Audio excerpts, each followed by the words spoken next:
The leaves in the forest, there's a time that they all fall to the ground. The leaves that are written, and when they fall, they sprout again in the spring, where we can bring the force back from the leaves that have been lost, for the trees to be strengthened again in the trunk. It brings the spirit that's been lost, bring it from the roots up into the branches and the leaves. As my father called me, saying, "My son, I want you to take over as chief." And like I was, so you, a day later, he died.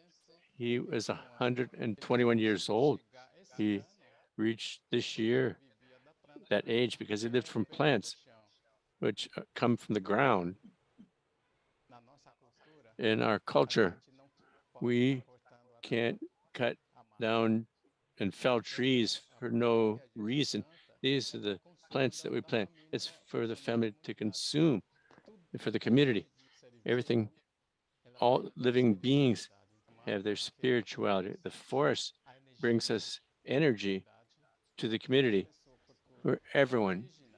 The indigenous people, they learn the wisdom and from birth, where God, Nyanderu, give us that knowledge, what to bear at that in the prayer house, school. That's where we practice this. So that's where our children have learned in the prayer house. So we have that unity.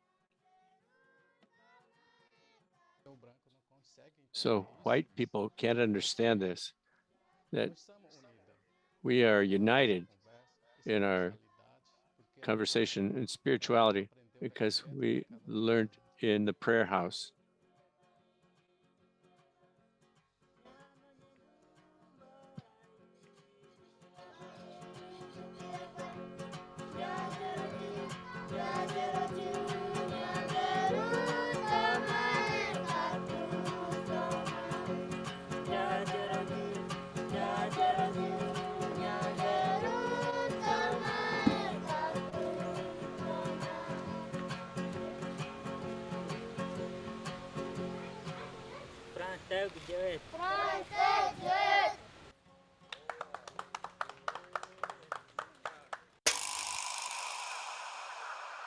Ministério do Turismo. The Ministry of Tourism and the Casa Azul Association present the 19th FLIP, the Paraty International Literary Festival.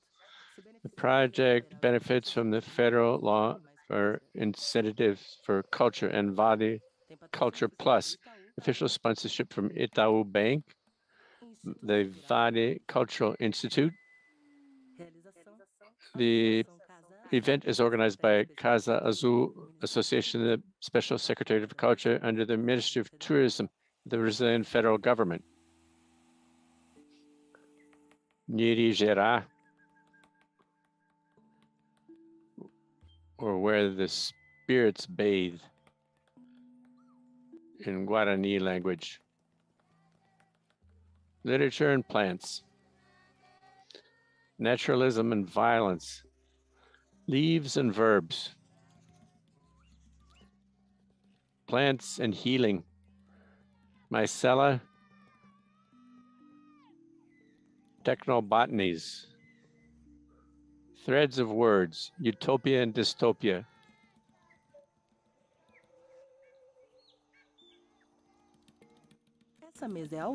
This roundtable is live, broadcast on 3 internet channels, the original audio, Portuguese, and English.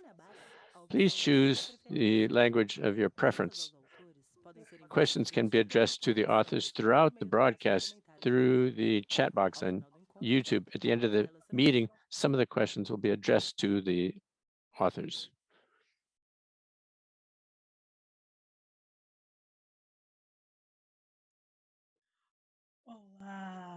Hello, you all welcome, one and all, to another meeting of the 19th FLIP, the Paraty International Literary Festival 2021, totally online.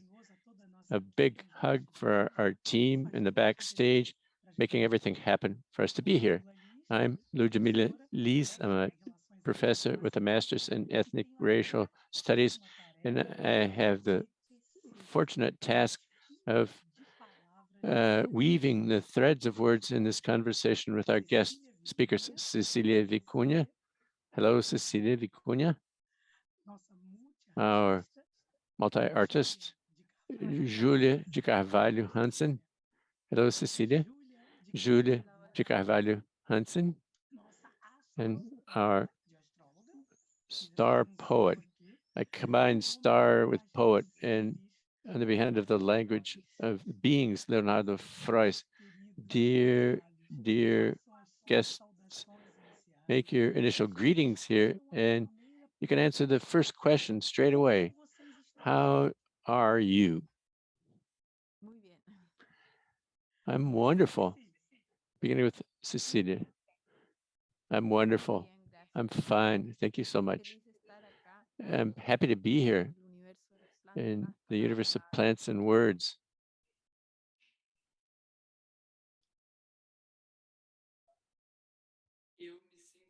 I feel rooting for a different future. I'm tired of the present, and I'm hoping for another future. Leonardo?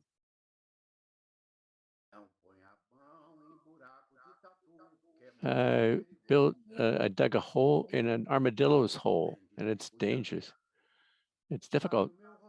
There on my farm, there's an armadillo's den. My brother, who's annoying, and I put my hand in his den and pulled out a poisonous snake. And the friend who told me to go stick my hand in the armadillo's hole. Long live Parachi. Long live Parachi.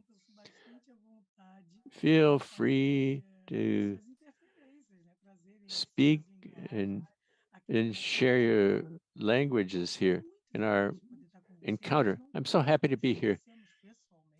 I don't know you personally. I've never met you, but what I have here is the fortunate task and role of getting to know you in a little bit over an hour. I'm going to try, and I'll like to have you help me.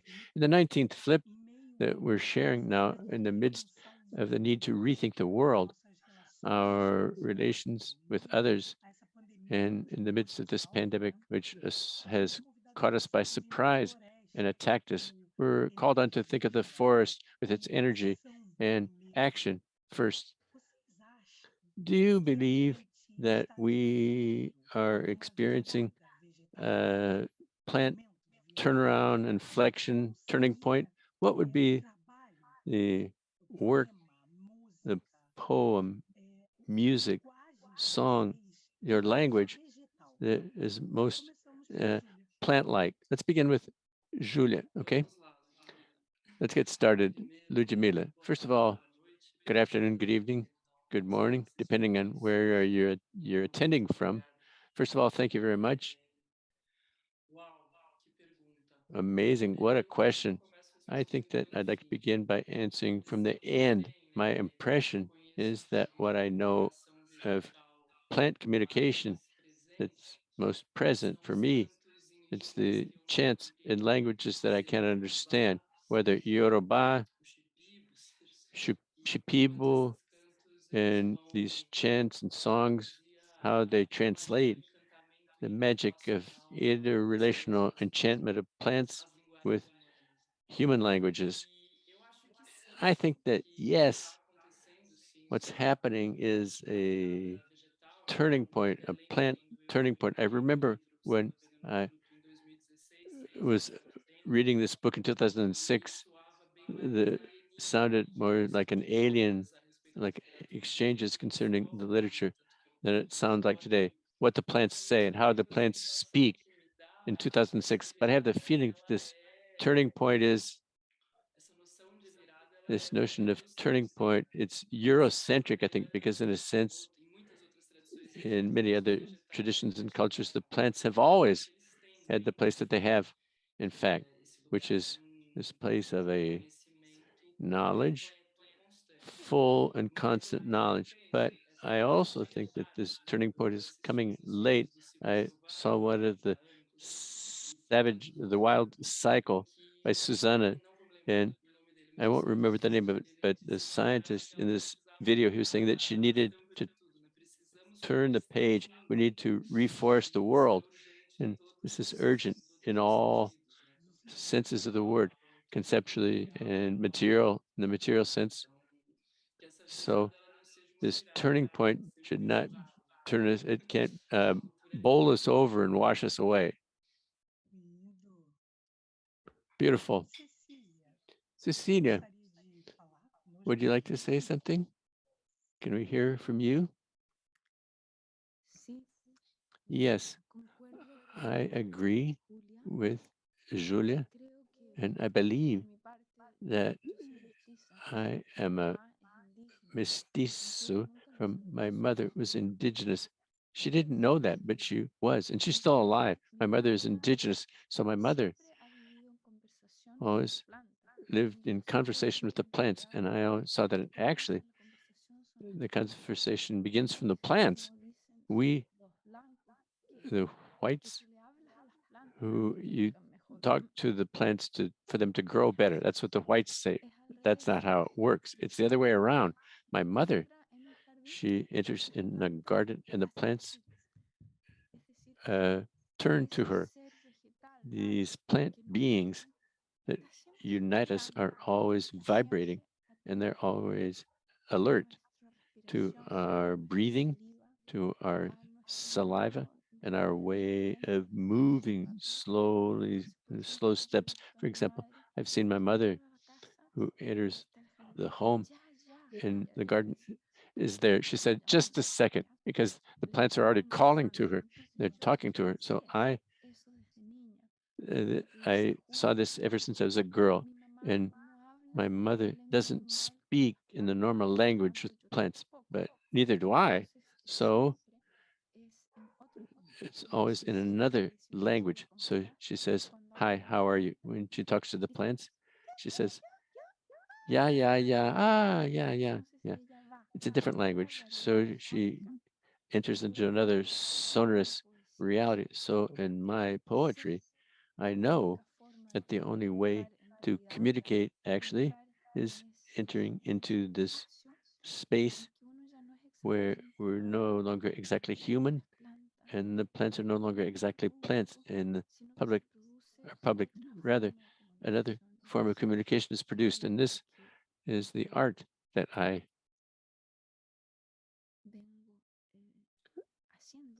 have been making since I was a child. Entering into art, it's to listen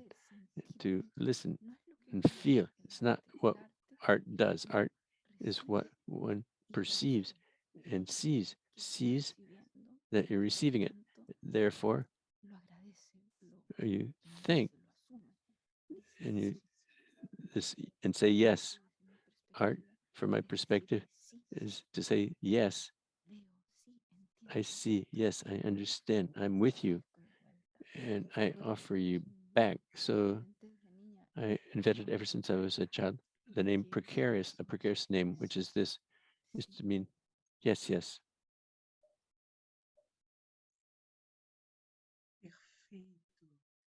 Perfect. Cecilia, before I turn the floor over to Leonardo, who would like to hear, can we see, I think we have a video called Semilia, seed. Did I pronounce Semilia correctly? Semilia, or seed. I did my reading, talking about seeds and this power.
To talk about this, Cecilia, I had the opportunity to see this incredible video, this video art, and she's walking in a forest in the Andes while she creates and hears songs and sounds, even guttural sounds, which caress and embrace the plants, the scents, the seeds are harvested and gathered by her. She brought one of them in her hand now, and you gather the seeds while she's strolling amongst the plants. It's beautiful.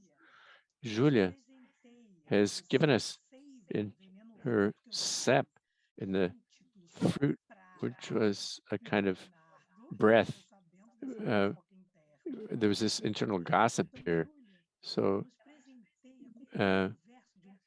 she got us the first verse of an untitled poem saying that to create roots and lay down roots is like making orbits. It's on page 22 of the sap and the poison. Leonardo, in an interview, and I was thrilled with him in this interview, he said that his poems are written before he went out into the field, out into the forest.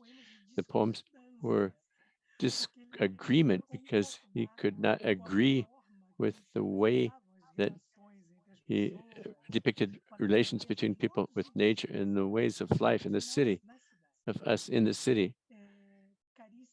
And dear poets, it's a huge pleasure to having read a lot about you and seen a lot about you and your work and your bodies.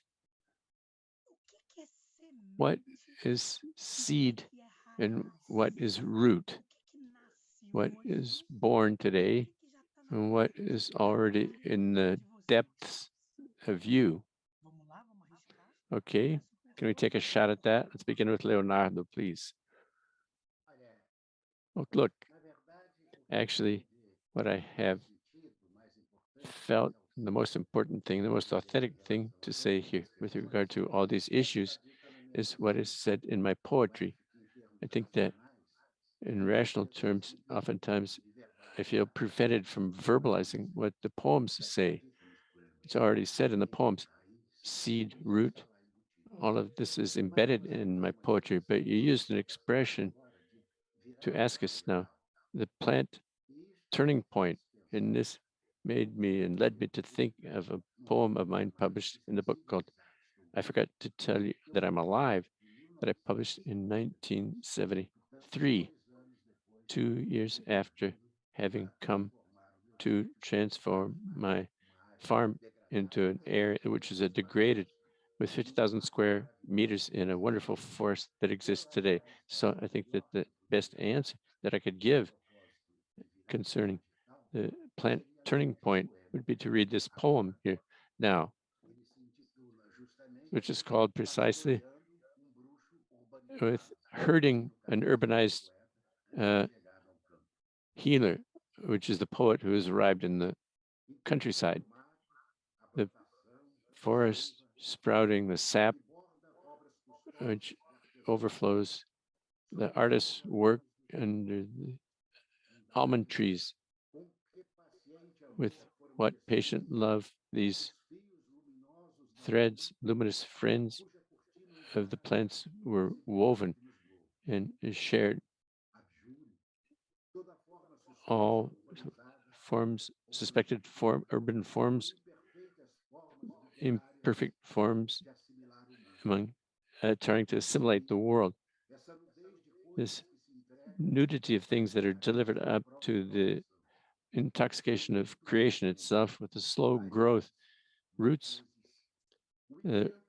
trunks, the unpredictable grass, the lazy illusion of clouds that flow and rain on the crops with a clear, cool shower. This landscape changes everything when the wind blows, and it evokes and unveils, invents, but does not ask you anything.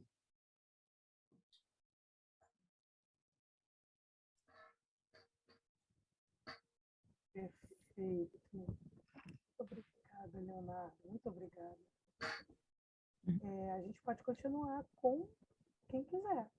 Cecília, Júlia. Sí, yo puedo decir con respecto de la palabra semilla. Well, with regards to the word seed, I started when I was very young. And I immediately understand that the native seeds that are in the brink of extinction, what they meant. So I started my life with seeds.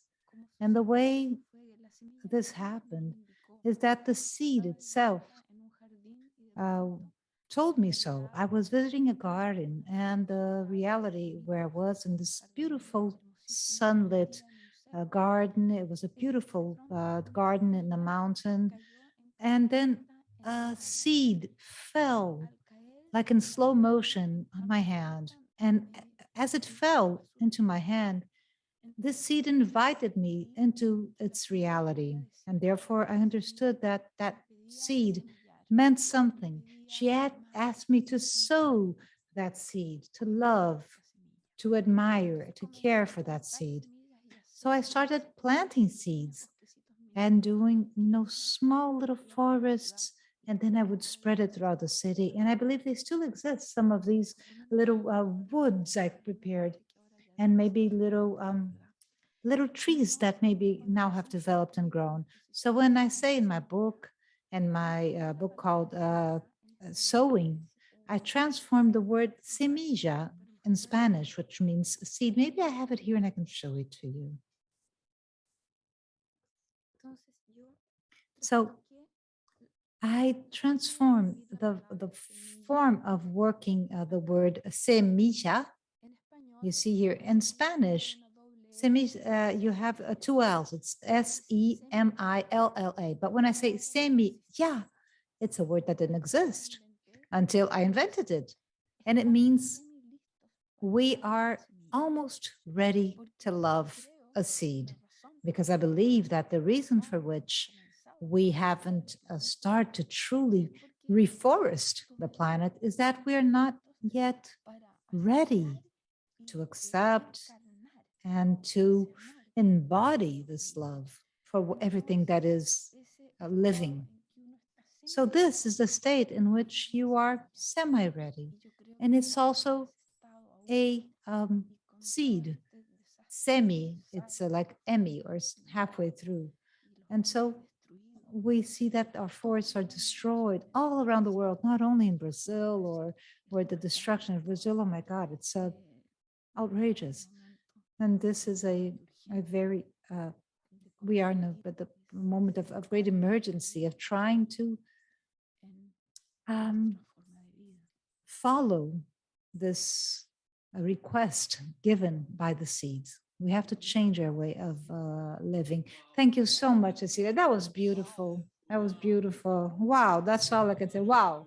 Yes, I guess wow will be the buzzword here today. So when you ask me, let's say, oh my God, what a difficult question. I will have to do something I don't like to do, which is to do poetry on a YouTube stream, to think simultaneously, to do it like that. And since I very rarely turn down a good challenge, I thought a little bit about maybe that the root to me has to do with breathing. And breathing, on one hand, it will be totally linked to an exchange in the world. It has to do with what Cecilia was saying, and it has to do with plants. Without plants, we we don't breathe. But I also thought about how much breathing to me in my writing, in my poetry.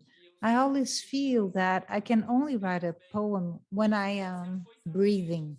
And this could be, but when I see that I'm breathing, it's when I can write. So I guess my roots are in my breathing and the seed. Well, first I thought about seed as if it were the genesis of this moment in which we find ourselves. And as an astrologist, it's as if we were living in 2021, a different time. 2020 was a nude year. But these are other stories. So maybe a seed is, it's this moment in which we're living. And listening to what Cecilia had to say, I thought of something, I'm not sure if someone told me or if I read this, maybe in a poem. It's not exactly an image that came from me. It came from someone I heard, and it says that a seed is that when the seed opens, it loses its own format, its form. So every time a seed needs to grow, it has to go into a transformation process, and it has to do with losing itself also. And I guess this is what it means to be a seed, is to lose oneself. I love it. Thank you so much for accepting your challenge, this challenge. I've already asked this, I asked for her to authorize me to do so. I already had some feelings in preparing for this roundtable with Leonardo, Cecilia, and Júlia. My impression was that everything was connected. We have this feeling and we have this understanding. We feel almost sure when we start to connect with what is natural, to maybe be as it was supposed to be, to exist as we were created to exist. I was seeing Cecilia's video and reading Leonardo's poetry, and then Júlia writes me, and I'm going to show because she wrote me the dedication that she sent me. So, and I thank her for that. So it is exactly what we are talking about here. And she says, this sap poison fruit belongs to Ludmilla with the delicate strength of a seed exploding underground. So Júlia, this was November 2021. And I really loved and when I thought about what was being born in me, what was this seed, I also belong to this challenge.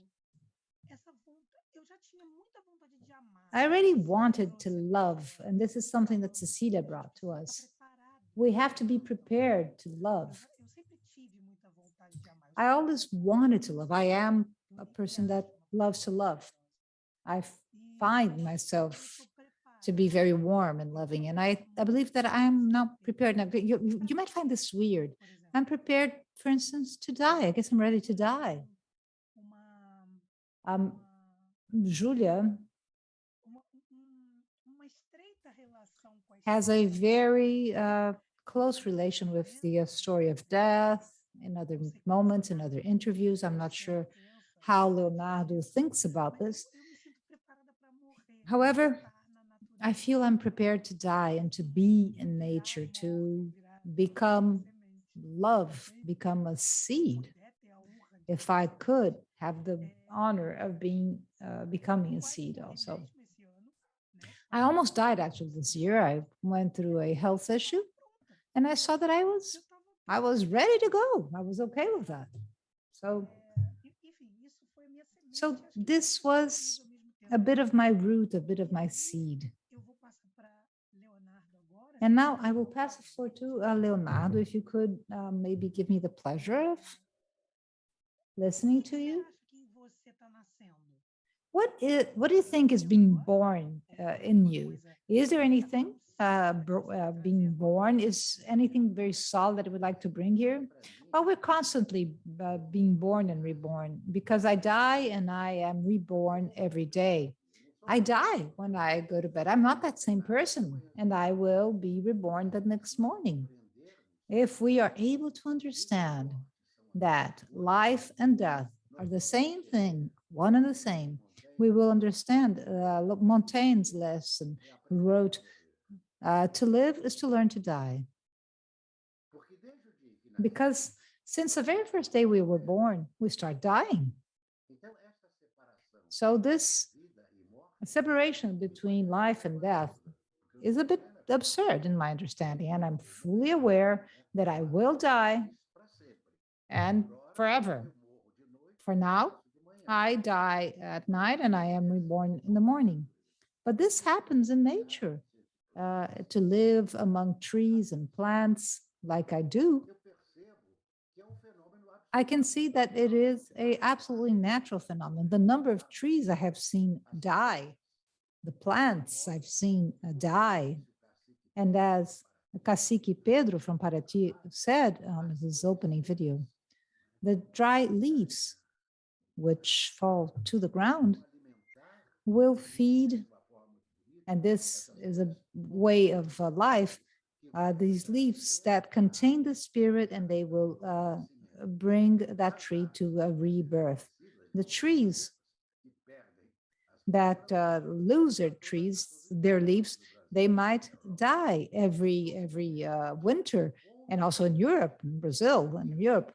That is a natural phenomena. It is something that is part of the trees. The trees in general will go through a dormancy, hibernation process that maybe will last 3 months. They are hibernating during that period, as many animals do. Lizards, for instance, which they disappear during winter because it's cold. And June, July, and August, they only show up again when spring arrives.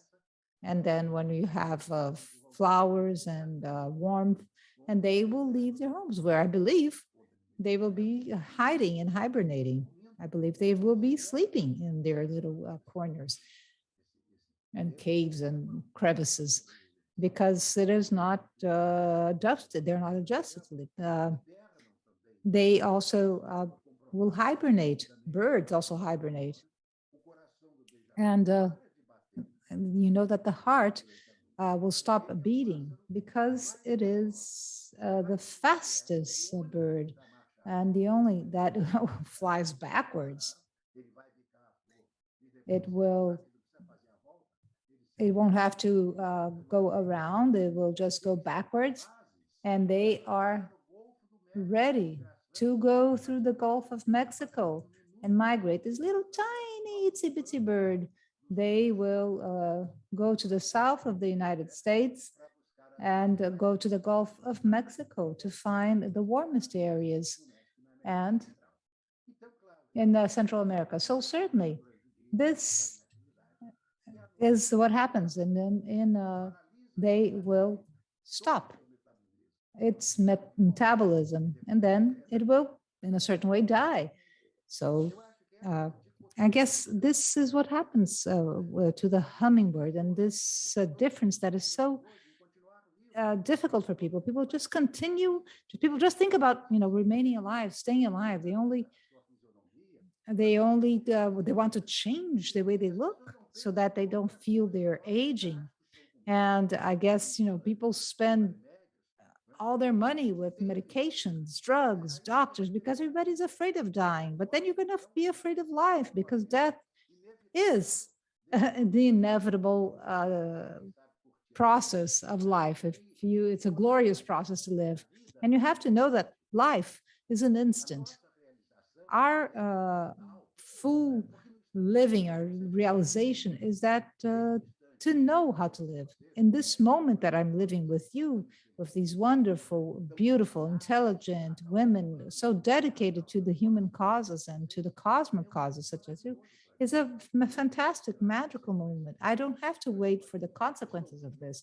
I'm here, I am present, I am alive, I'm talking to intelligent and sensitive people, and this is the best thing in life. Let's live now, because this is what we need. And this is our great moment. It is to live the now. Beautiful. So if Leonardo, if you could continue, since you're already in this realm, I would like to ask you about your creation process. How does it work? How does Leonardo work when he wants to create poetry, when he wants to create these threads of words? It works when I don't want it to. That's how it goes. Because a poetry will come to me. It's not that I created poetry. The poetry will write itself on my body, it imposes itself. When I was younger, it's true, I would have to work hard. I would have to do, some hard work in order to write. And we have to go through a learning phase as a poet, of course. So I had to go through that phase too. I had to work towards understanding the relation between words, the intervals, the spaces between words, and how they fit in a poem. But after a certain moment, I guess this book I mentioned before, it is exactly what shows the moment I had to stop working so hard to write poetry. You have to stop you saying, I'm going to write a poem about this or that. The poems just came to me. And sometimes I don't even know, they get so mixed up in my mind. I'm not see if I am Leonardo, if I am the sun, if I am the plant. I'm just a character, because the variations of human personality and every phases we have throughout our life is amazing. So I can never uh, mistake myself for the actor I am, playing my role, pretending I'm something I am not. So the poetry, even the longer poems I have, maybe 3-4 pages, you've seen some of my books, they were written in a flash. They were written in a flash, as if I were in a trance. Many poets do not believe in inspiration. I don't know, but I know that when I write, or when something is written in me, I am just the tool, the vehicle through which the poem will exist. I become in this, I go into this different state. It's different from all the states I live in my daily lives. I am in another sphere. And if this is breathing or not, if this is inspiration or not, I don't know. These are different states. States change. But all the experiences I've had in writing my books are that writing is an exceptional state, because in writing, I learn about things. Once I said that I write to myself, and it's true. It's true, because I am the one who benefits from all the knowledge I acquire in writing. And even in my poems, I saw that there were cues, there were messages to me, things that I never thought I needed to tell myself. But it's like as if I had another entity coming into me and helping me write. So this is a little bit of how I write, the experience I have in writing. Wonderful, Leonardo. I don't know. I think that I still don't know how to write for myself. I still try to contaminate and stain someone when I write. I'm not a writer, but that's the point. You have to consider the following thing. Each poet is something, each experience is something, each person is a person. So I hesitate to talk about poetry because I think that I know that my experience and my practice cannot be generalized or extrapolated to others. I can only talk about my own experience as a poet. João Cabral de Melo Neto, for example, it was the opposite of his approach to writing. It was the opposite, exactly the opposite of mine. He says this, and he told me personally when we met that poetry for him is mathematical work. and he wrote, rewrote, told, redacted, and I think he's an amazing poet. I have huge admiration for him as a poet and a person, and it was a great joy for me when he told me out loud in person that he had come to Petrópolis, where I live, and in our meetings, he told me personally that he had loved my book that I'd sent to him when it was published in 1981. It was my craziest book, youthful book, totally anti-mathematical and delusional. Júlia knows it well because she wrote the preface to the re-editing, and republication of this book. I thought that was wonderful. An expert to be able to tell me that, although he was mathematical in his approach in cutting and pasting. He was a diplomat, and I'm a free shooter. And here that praise, more than praise, I realized that he entered into the spirit of my work as I enter into his spirit. I can admire it, and you can only like something. It's easy. If somebody is similar to you, it's easy to like it. Like people, if you like just the people that are identical to you, but you'll lose the best part, which is to appreciate difference. I'm capable of appreciating poets who are totally different from me in their form, in their personality. And I think this adds to my experience rather than subtracting from it. It opens doors for understanding that the world is not limited to my beautiful and my intelligence and to my tastes and preferences. We're capable of appreciating and loving everything, all difference and diversity. That's true. Cecilia, hello. Let's talk a little bit about your creation, Cecilia. Cecilia is in music, in film. She's in writing.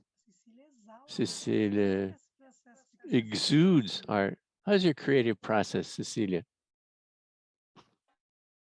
Bueno, yo Well, rather than answering this, which I could say a lot of things about, I'd like to answer Leonardo and respond to what he was saying about his entrance into a state. So perhaps I could tell this story. Everywhere I am, there are some little things which are like the surfaces of landing. So at any moment, they can fall and travel, these things. So I have to be ready to catch them. So this that Leonardo was saying, so specific as an answer or as picking up on what he said is a word which landed in this place at night, in the middle of the night. I wake up and these little things open and I have to listen because a lot of poems happen in the middle of the night to me. So this little poem landed in this form. So it landed like an S and a quiggle in this quiggly shape. It was this one single word which says in stun. In stun is a word which is almost never used in Spanish. It's a verbal time of urging, like to propose. Instar, it's the basis of the word instant. And you, Leonardo, said that we have to live, we have to be in the instant. So when I saw this word, I saw that in, which means entering, is entering into the S.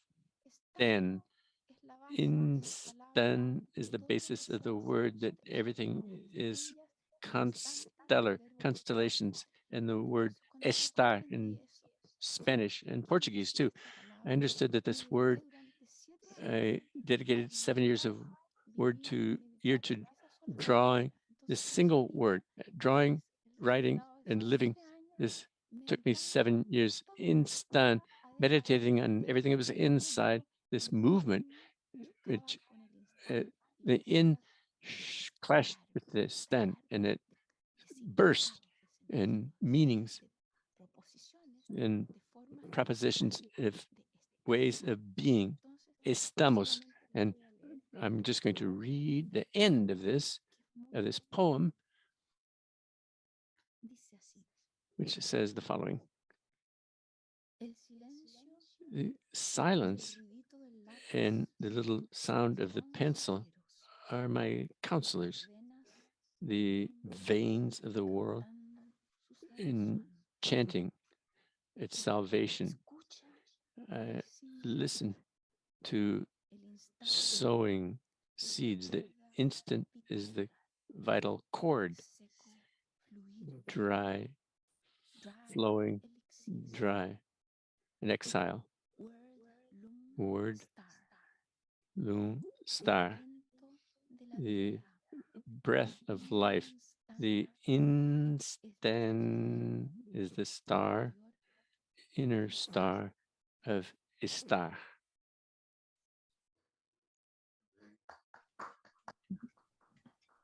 Para ti. Muito obrigada, That's Ceci. for you. Para ti, for you. Thank you very much. Thank you very much. Muchas gracias. That was for Leonardo, but I thanked her too. I want it to be for me too.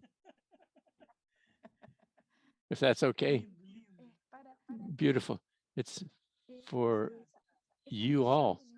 This emotion of the instant as the real universe in which we are is so absolutely obvious in animals and insects and everything that is alive in answering to this instant. So this marvel is contained in the word instant, instant.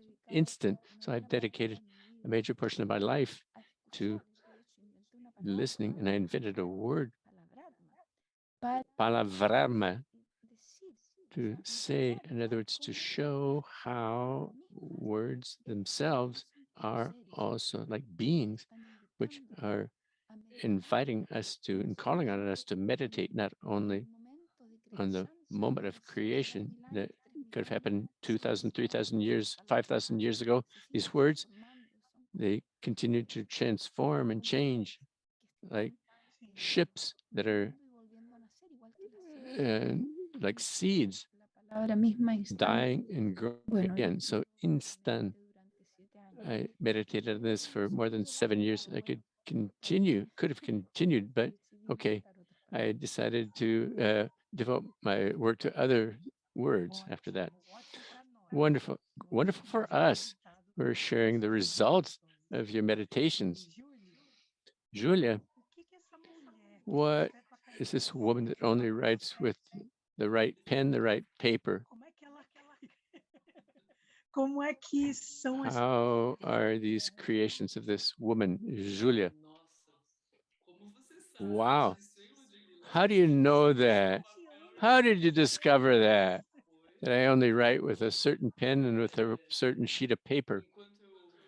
While I was listening to Leonardo and then Cecilia, I thought to myself, it's terrible that Leonardo didn't want to generalize, but he ended up generalizing anyway, because my experience is also, I second whatever he says, lock, stock, and barrel. So writing for me is attuning to a frequency, which is almost always this frequency that looks for me and not the other way around.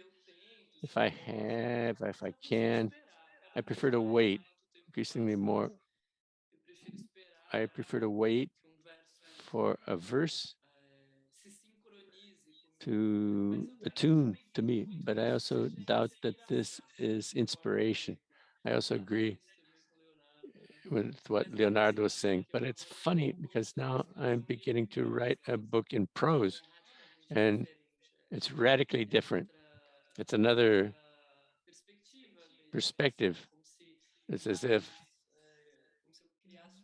I created in my head, I began to write almost as a train track where I need to pass. And while I'm writing the train track, it's very similar. I followed this train track, but not in a, I don't look for train tracks in a poem.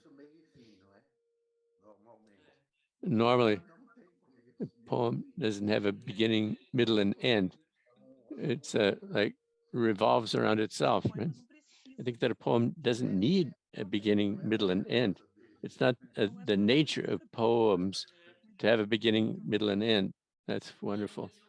And at the same time, when Cecilia was talking about this notion of the words being beings, I also thought to myself about that, because it's somewhat this feeling as if the words, like Drummond's poem, did you bring the key? Which Carlos Drummond in his poem, as if words were supposed to bring this key of power and spirits, which words are. It's beautiful. Muito bonito. Eu gostei muito Very beautiful. I love de ouvir a Cecília também. hearing Cecilia also. Um monte de I thought coisas que of a lot of things atravessam, né? which E acho que vocês três, permeate me in all three of you. andei vendo According to what vocês, I parece learned about que you, esse apparently, trabalho, it's like, esse trabalho, né? I don't know, Mas your a arte works, que vocês but the art that you constroem, build, como o Leonardo diz, cai as mais Leonardo says, cai. falls down, Momento chega. A Júlia chegou dizendo numa it entrevista que reaches you. There was an interview, ela ouve o verso sometimes you hear the verse ready already. I think that Leonardo said something similar in an interview, as if, e falou agora, and he's just said it about the entity, there's some force that brings you and brings you, the wind brings it. O que você quer falar? What you want to say comes on the wind, Provocar naquele what you momento, want né? to provoke at that moment. And I've seen Cecilia Profundamente, touching me deeply os and cantos touches da me, the Cecília songs and também, chants quando ela that quer she trazer a vida, intones quando when ela she canta, quando ela vocalizes and when she sings, when canta she caresses a plants, floresta, né? the forest. Eu queria And I would like trazer também, to Cecília, se você pudesse also comentar um ask pouquinho Cecilia if you could sobre comment a little bit Poesia on Reunida, o seu Guarani contato poetry, com about your poesia contact with Guarani. Guarani Você poetry. pode falar um pouquinho para Can you gente? tell us a little bit about that? Yes. Well, I'm going to try to pronounce. I can't speak Guarani very well, but it sounds so wonderful that we are in a festival. When I received the invitation from Pedro, and while I was reading the invitation, I began to weep. So it was like, how could I weep? It's beautiful. Because when I told myself that this was a festival which is called Neri, Neri, where the spirits bathe, and this came like struck me, Neri. I thought, amazing, what a wonderful sound. So I remembered this, and this universe came. I was a little girl. I was a student, and I visited Brazil, and I was still in middle school, not in the university yet. I was still a young girl. I was about 14, 15 years old, but I already circulated in bookstores, and I left a bookstore one day, and I felt that a book was saying to me, hey, psst, psst. It was whispering to me, calling me back, and the cover of the book was there's a jaguar on the cover of the book. I said, this book wants me to read it. So I bought it, and it was called The Literature of the Guarani. And it was a compilation, I don't know how to pronounce it well, of the Mbwa Guarani poetry. And Carlos Papá, he was a leader and thinker and writer, Mbwa Guarani. So just imagine how moved I was. This book, I have this book to this day, and I lived in exile, persecuted, and moving from country to country in exile, political exile. But I have this book with me to this day, with the Guarani poetry. What this book opened up for me was a universe, a poetic universe of a great refinement and love for what is coming, what is there, está. So caring for what is, but it involves a feeling which is possible, that there's a future, that there is love, the love that draws people together. So if you look at my books, they're full of Guarani things in my books as a tribute and a path to this thinking in The fog, for example, the fog of words, inspiring words in the fog. I don't know how to pronounce these Guarani words, but I can hear them, and something in my soul can hear what is beyond the words, what is beyond and inside their sounds, which, for example, this way that I sing, many people think that I have learned it. It's not right. That's not true. If I sing like that in the United States, they think, okay, everybody in Chile sings like that. If I sing in Chile, people think this mad woman. There's no kind of known song, because that is a song which I've learned. Rather, it's a kind of song which is born in my saliva, in my throat, in something in me, which is not words. Rather, it's something either before or after the word. But I met a musicologist. When he heard me, he said that I sing in the most archaic form which exists and which has a history of 40, 50, 60, 70,000 years back. For me, it is very moving, because where does this come from? This song, sometime, and my children who still don't speak, and they already sing in this same language. So it's not something that is so special. It's something, it's the opposite. It's a kind of song that exists in all of us. And the children sing it as well.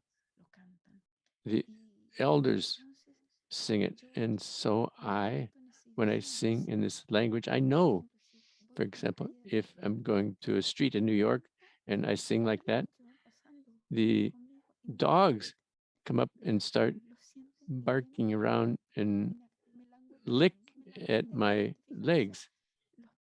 The little dogs answer the way that the plants answer, or the water answers the stones. So this possibility, this human possibility of entering, is who Júlia says, in harmony, in listening, in a tone, in a pitch, which pre-exists us and which will continue after us. It's truly entering into this life, which this real. It was a slip, and rather than river, I said life. The river of life, in other words. And as Leonardo says, death and life turn into each other.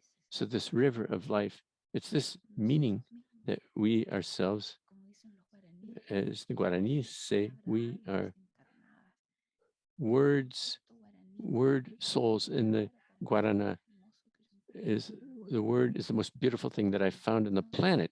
So this persecution of the Guarani, the Mbaba Guarani, throwing them off their land, is an incredible tragedy, a crime.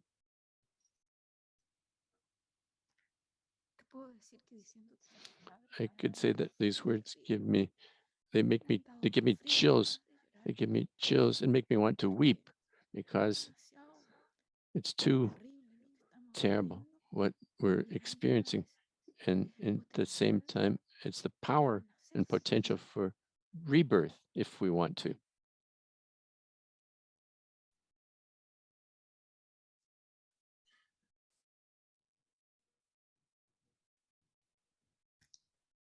No hay sonido, no te escucho. I can't hear you, Ludmilla.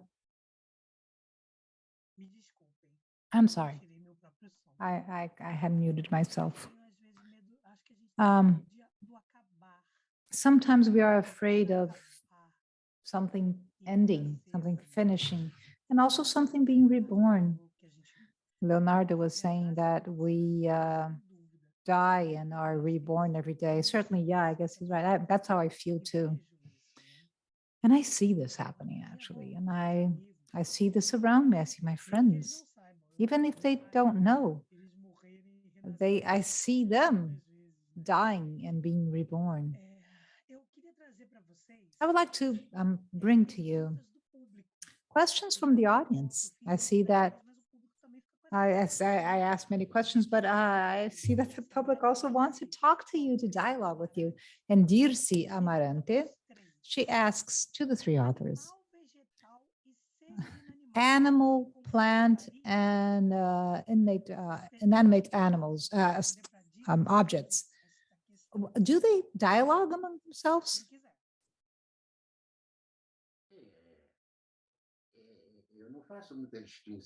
I do not make a distinction. Everything is alive. Stones, rocks are alive.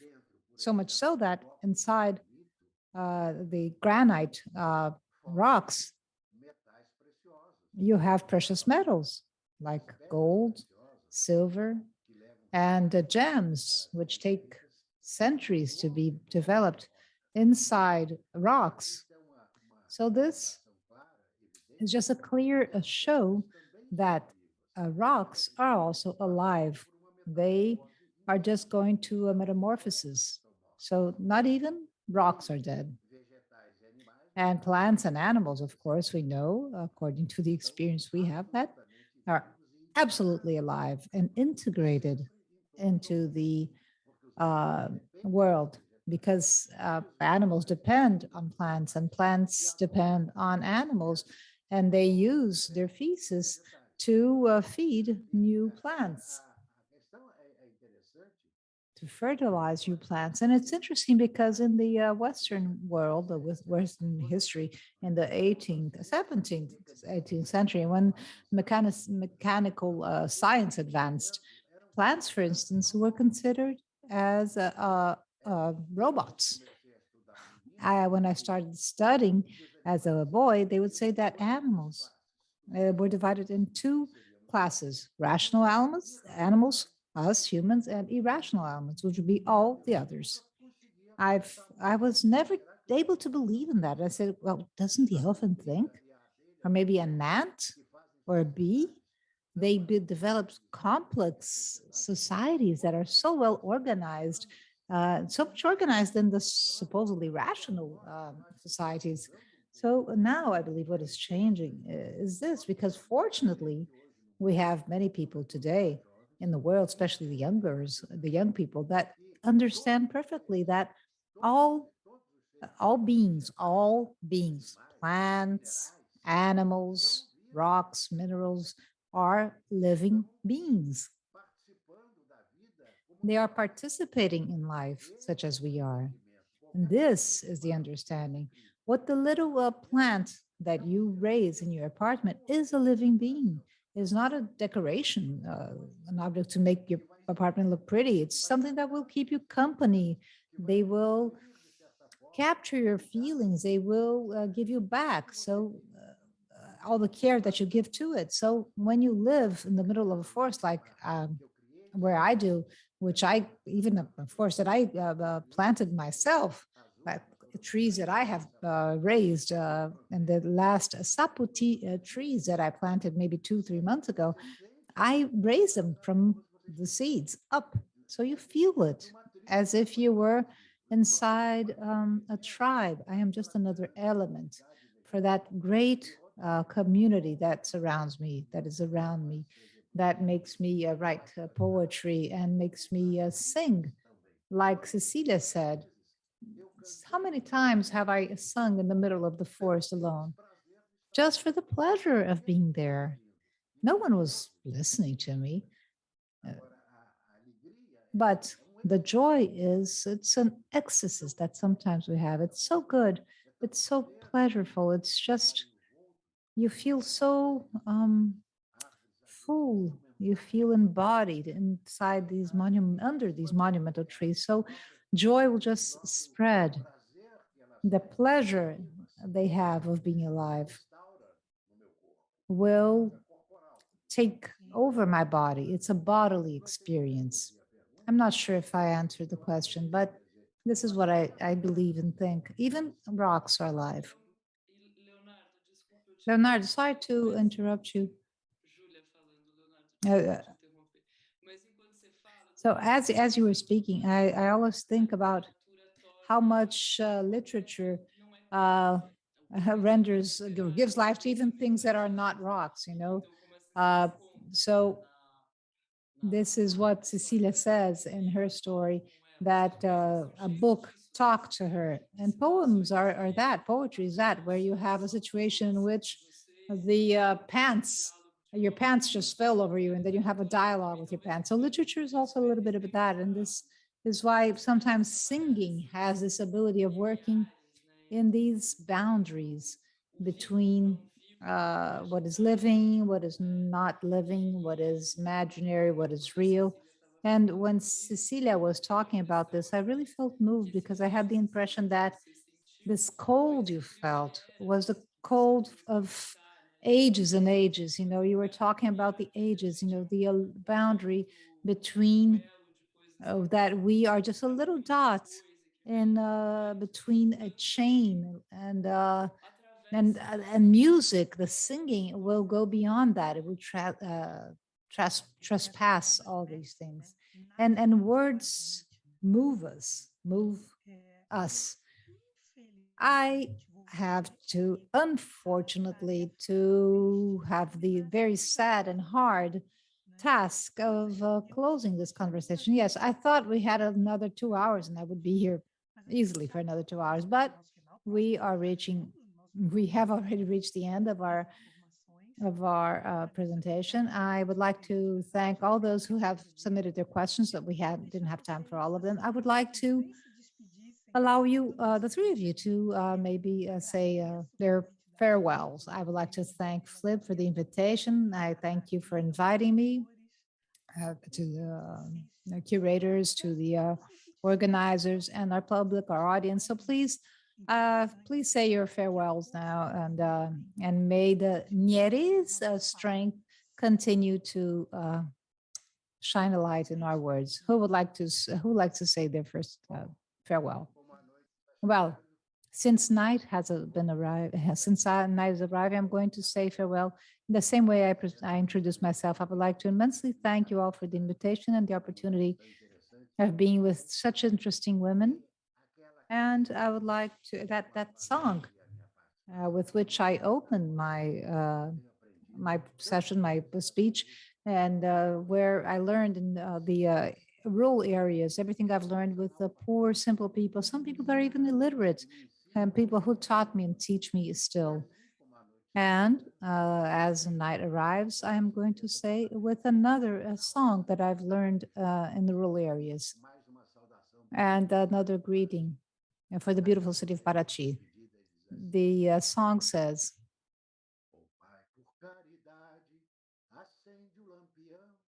"Please, Father, light our candle. I am just a child, and I am afraid of the dark. Goodbye." Cecilia? Oh, well, I could only say that I am very thankful and moved, and to know that at least a little bit of the tropical forest that is alive and protected. And I would like to say that the tropical forest will have to be reborn in its full glory. Thank you. Thank you so much. So Julia, your turn. Thank you so much. I was moved many times since the very beginning, since the very first time I was invited to participate in this roundtable. Thank you, Ludmilla, for conducting this roundtable, and I thank you so much. And I would like to refer to what Cecilia said. Let us reforest the world. Let us plant our seeds. Let us have plants more than providing knowledge, that they are knowledge. Thank you. Thank you all. Goodbye. And I'll hope to see you next time.